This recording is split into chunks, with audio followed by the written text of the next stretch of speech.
主席，雖然叫有所進步，咁呢個都係事實。不過咧，個進步幅度啊，個步伐係實在太少。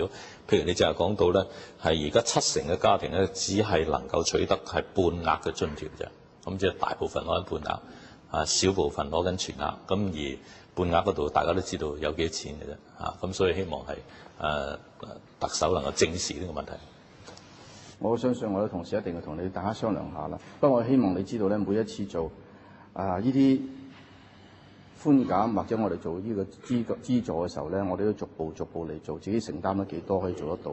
因為呢啲措施咧一做咗咧就永遠性嘅，我哋唔會翻轉頭嘅，只有可能個改善，咁變咗財政負擔係一個經常性嘅開支。